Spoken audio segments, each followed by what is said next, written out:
2월 16일 화요일 오늘의 기도로 큐티 시작합니다.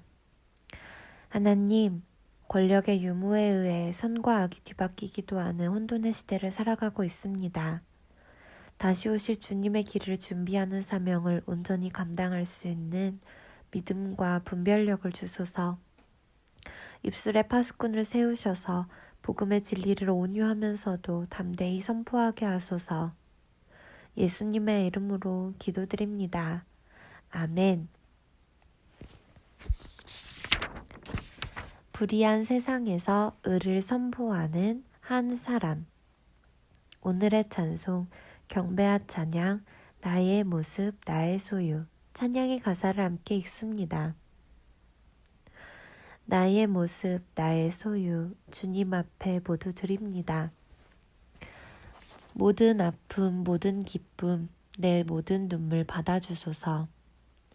나의 생명을 드리니 주 영광 위하여 사용하옵소서. 내가 사는 날 동안에 주를 찬양하며 기쁨의 제물 되리. 나를 받아주소서. 아멘. 마태복음 14장 1절에서 12절 말씀. 그때 분봉왕 헤롯이 예수의 소문을 듣고 그 신하들에게 이르되 이는 세례 요한이라. 그가 죽은 자 가운데서 살아났으니 그러므로 이런 능력이 그 속에서 역사하는도다 하더라.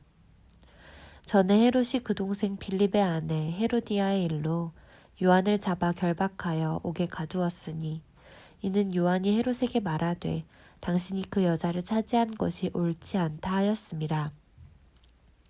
헤롯이 요한을 죽이려 하되 무리가 그를 선지자로 여김으로 그들을 두려워하더니 마침 헤롯의 생일이 되어 헤로디아의 딸이 연석 가운데서 춤을 추어 헤롯을 기쁘게 하니 헤롯이 맹세로 그에게 무엇이든지 달라는 대로 주겠다고 약속하거늘 그가 제 어머니의 시킴을 듣고 이르되 세례 요한의 머리를 소반에 얹어 여기서 내게 주소서 하니 왕이 근심하나 자기가 맹세한 것과 그 함께 앉은 사람들 때문에 주라 명하고 사람을 보내어 옥에서 요한의 목을 베어 그 머리를 소반에 얹어서 그 소녀에게 주니 그가 자기 어머니에게로 가져가니라. 요한의 제자들이 와서 시체를 가져다가 장사하고 가서 예수께 아뢰니라. 아멘. 1절의 분봉왕은 헬라어 테트라 아르케스, 넷과 통치의 합성어입니다. 한 나라의 4분의 1을 다스리는 자라는 뜻입니다.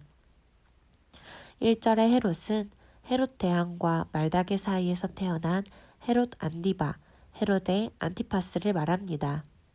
그는 분봉왕이 되어 갈릴리와 베레아 지역을 다스렸습니다. 헤로디아는 헤롯 안디바의 이복 형제 아리스토블루스의 딸입니다. 오늘의 말씀 요약. 예수님의 소문을 들은 분봉왕 헤롯은 예수님이 다시 살아난 세례 요한으로서 그 같은 능력을 행한다고 말합니다. 전에 세례 요한은 헤롯이 동생 빌립의 아내 헤로디아를 차지한 것을 비판해 옥에 갇혔습니다. 세례 요한은 헤롯의 생일에 춤을 춘 헤로디아의 딸 소원대로 사형당했습니다. 본문 해설. 예수님의 소문에 두려워하는 헤롯 14장 1절에서 5절에 관한 내용. 역사에는 불의하게 권력과 지위를 유지한 통치자가 많았습니다. 그중 한 사람이 헤롯 대왕의 아들 헤롯 안디바입니다. 그는 갈릴리와 베레아 지역의 분봉왕이었습니다. 그는 결혼했으나 이혼하고 배다른 동생의 아내 헤로디아와 재혼했습니다. 이 일을 두고 세례 요한이 옳지 않다고 지적하자 헤롯은 그를 옥에 가두었습니다. 세례 요한을 죽이려 했으나 백성이 그를 선지자로 여겼기에 그렇게 하지 못했습니다. 그러나 결국 세례 요한을 죽입니다. 그 후 그는 예수님의 소문을 듣자 세례 요한이 환생한 것으로 여기고 자신의 지위가 위협받을까봐 염려합니다. 헤롯은 자기 안위를 위해 하나님의 역사를 막은 자였습니다. 예수님은 그를 여우로 평가하십니다. 잠시 멈추고 질문에 답해주세요. 헤롯이 세례 요한을 죽이려 한 이유는 무엇인가요? 위에서 세 번째 줄. 그는 결혼했으나 이혼하고 배다른 동생의 아내 헤로디아와 재혼했습니다. 이 일을 두고 세례 요한이 옳지 않다고 지적하자 헤롯은 그를 옥에 가두었습니다. 세례 요한을 죽이려 했으나 백성이 그를 선지자로 여겼기에 그렇게 하지 못했습니다.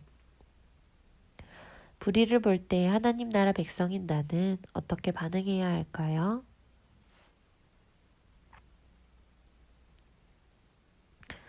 우리도 믿음 가운데 하나님의 기뻐하신 뜻을 담대히 선포할 수 있는 자들 되기를 소망합니다. 세례 요한의 죽음과 장사 14장 6절에서 12절에 관한 내용. 교회는 사회를 향해 제사장적 역할과 선지자적 역할을 감당해야 합니다. 제사장은 백성을 하나님께로 인도해 예배하게 합니다. 선지자는 불의한 세상을 향해 하나님의 공의를 선포합니다. 세례 요한은 선지자적 사명을 잘 감당했습니다. 그는 자신의 안위를 생각하지 않고 불의한 권력자 앞에서 담대히 하나님의 의를 선포한 사람이었습니다. 결국 세례 요한은 헤로디아의 악하고 치밀한 계획에 의해 죽습니다. 예수님도 세례 요한과 같은 운명에 놓이셨습니다. 세례 요한의 의로운 죽음은 예수님이 당하실 의로운 죽음을 예고한다 할 수 있습니다. 성도는 세례 요한과 예수님처럼 불의한 세상 가운데서 의를 따르는 선택을 해야 합니다. 잠시 멈추고 질문에 답해 주세요. 헤로디아의 악함이 세례 요한의 죽음에서 어떻게 드러났나요?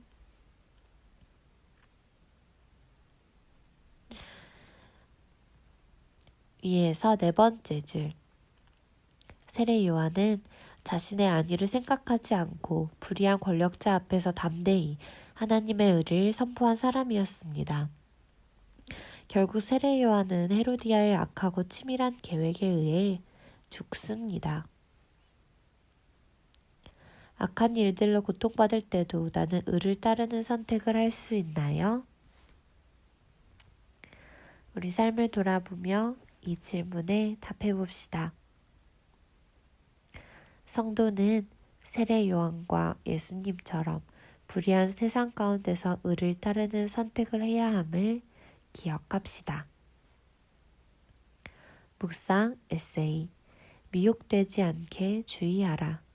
존 비비어의 영적 무기력 깨기. 존 비비어.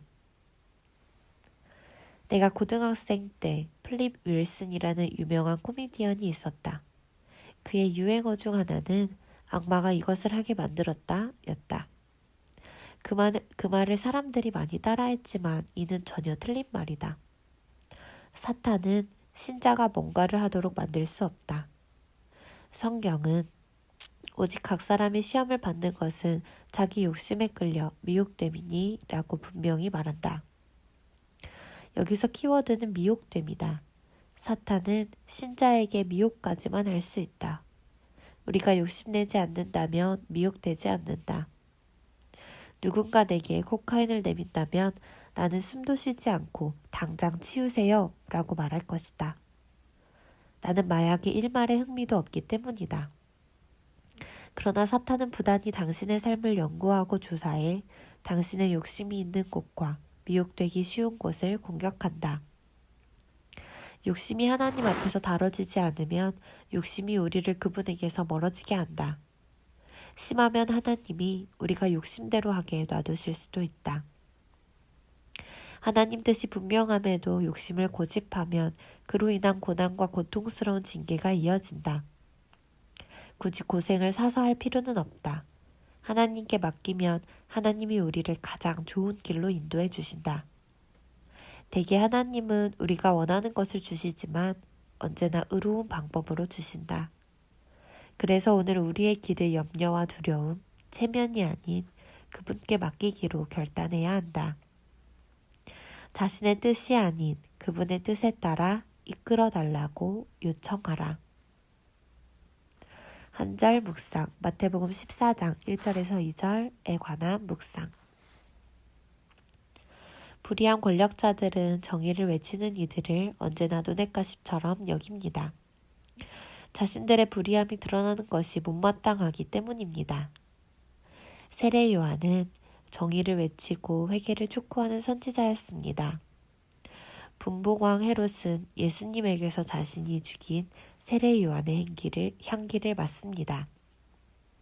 이는 곧 예수님의 안전이 매우 위험하다는 것을 의미합니다.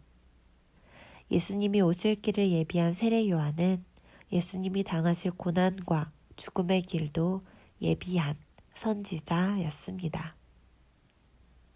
성도에게 죽음은 영광으로 들어가는 입구다. W.A. 크리스웰. 오늘의 기도드립니다. 하나님, 권력의 유무에 의해 선과 악이 뒤바뀌기도 하는 혼돈의 시대를 살아가고 있습니다.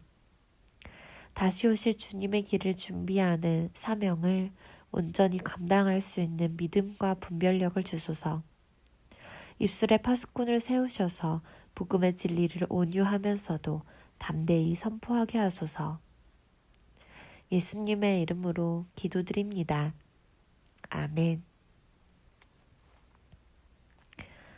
불의한 세상 가운데서도 예수님의 의를 따르는 우리가 되기를 소망합니다. 오늘의 큐티를 마칩니다.